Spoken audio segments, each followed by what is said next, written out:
Now, let's discuss the province's water woes with Professor Anthony Turton from the Centre for Environmental Management at the University of the Free State. Prof, thank you so much for your time this afternoon. Now, we know and we do understand that there are possibly a number of reasons why we are sitting with this water crisis, particularly in Gauteng. Now, Rand Water saying that it cited the increase to its water supply since spring from about 4,300 million litres a day to now 4,900 million litres a day as a reason behind these water cuts. Now, is that a fair assessment, or is there something else at play?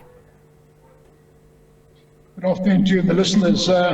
In my professional opinion, I don't think that is going to make a significant difference, for the simple reason that it's a well-known fact that Rand Water has been pushing the limits, let's just say pushing the limits of their water use license.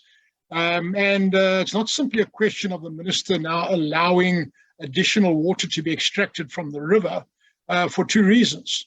The one reason is that the water in the river is part of the national water resource, and that's strategic storage for the drought years coming ahead. So what we're doing is we are digging into our future savings, to keep the bread on the table today, to use an analogy.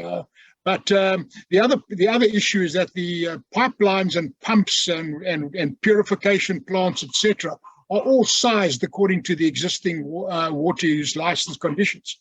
So it's not as though you can squeeze that much water through a given pipeline. And you must appreciate that these pipelines are large diameter pipelines. In many cases, you can maybe drive a motor car through the pipelines. That's how big they are. They go for hundreds and hundreds of kilometers from the Ekurhuleni area, Vereniging area. They go as far afield as Rustenburg, as Secunda, Pretoria, Randfontein. These pipelines are very, very lengthy. In fact, thousands of kilometers of pipelines in total. Those can't just necessarily be upgraded in a very short period of time. So I'm afraid that this solution, while it's welcomed, is certainly not a sustainable solution. But it's something that obviously we'd hope is going to make a difference in the short term. Now, of course, you speak of these pipelines. Just how much of this challenge that we are seeing now can be attributed to the ailing infrastructure of water? Rand Water's pipelines, some of them are old. I was part of a team that did a survey on all of the pipelines a couple of years ago. But in general, the pipelines from Rand Water are in good condition. They're not old. We must distinguish between the pipelines from Rand Water to its end consumer, and the end consumer is the municipality. So you've got the Ekurhuleni municipality, Johannesburg, Pretoria, etc., Krugersdorp, all those different municipalities. That's where things go wrong. It's in the municipalities themselves, where you've got sometimes up to 60% of the water that's supplied by Rand Water leaks out of the system before it gets to the paying end consumer. And this is known as unaccounted for water, and this is probably one of our short-term crisis situations, but not the biggest one. The biggest crisis situation is undoubtedly the unfettered flow of sewage water into the rivers and dams and increasingly into the ocean. Now, let's talk about the commitment that was made by Rand Water, saying that it will invest about 28 billion rands over the next 5 years to upgrade and to maintain its water infrastructure to avoid a complete shutdown of its system. Is that likely to improve the situation, you think? Yes, Rand Water is generally a highly competent entity. Rand Water, you must appreciate, is the largest single bulk water supply in the world. It's got an international reputation. If you go to speak to anybody in the international water sector, they speak with enormous respect about Rand Water. So Rand Water, we can accept, is still highly competent at what they do. They know what they're doing, and we saw recently there was a big repair job where there had to be a short period of shutdown. They handled that very complex engineering task, I think, quite professionally. So I think that Rand Water, we need to support them at this moment in time. It doesn't help us to blame them. We've got to simply get our long-term planning right. And you remember, the long-term planning is not for the days where things go well.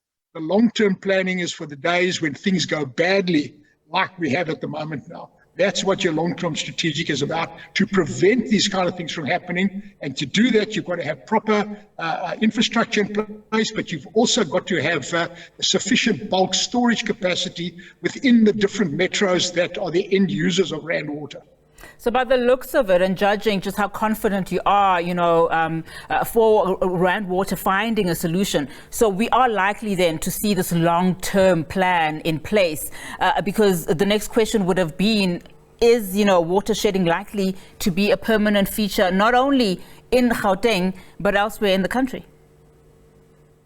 The answer to that is a simple yes. Water shedding is here to stay, because while we've got confidence in Rand Water, unfortunately, it takes 10 years. So, once you've got your plan in place, you then have to procure.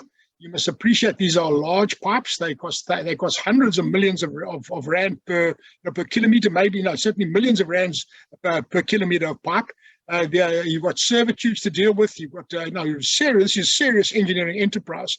It's not just a trivial matter. So even if they had to start doing the planning today, it will take at least a decade for those plans to be implemented. So certainly in the next decade, we are going to see this kind of thing happening. And in fact, remember, what's happening in Rand Water is happening in little places like Ugu, where I live, Port Shepstone area of KZN, where large parts of the Ugu area haven't had water for weeks on end. It's happening in the Durban area. It's happening in the Port Elizabeth, Nelson Mandela Bay area. This is a nationwide crisis.